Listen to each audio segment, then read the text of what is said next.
If you ever wondered how can you download images from Pinterest, or you have not been able to download images like you usually would from your app on Pinterest, you are in the right place, because today in this video I'll show you 2 different methods on how can you do that. So follow carefully with me till the very end and let's jump right into it.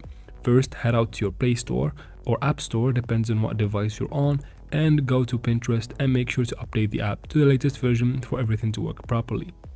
Once you do that, you can finally go ahead and open Pinterest, and then from here look for the picture that you want to download, and of course tap on it to open it. Once you choose your picture, if you tap on save in the bottom right here, you won't be able to save it to your device. You can just save it to a board or create a new board to save the picture there. Now if you want to download to your device, go ahead and tap on the 3 dots in the top right corner right there.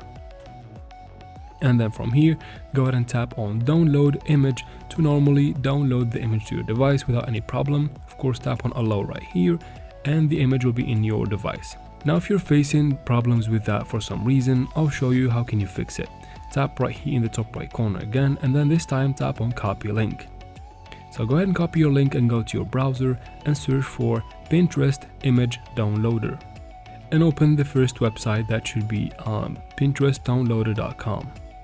Now from here, go ahead and paste the link that you have copied and then tap on download right under it and wait for a couple of seconds, and your image should be here. Just scroll down and tap on download EMG and then choose the quality that you want to download. You'll be taken to another tab.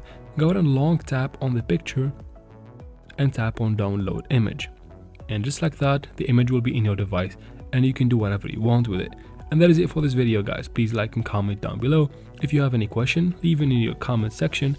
I'll try to answer every single question of you guys, and of course subscribe to the channel, and thank you very much for watching. See you in the next one.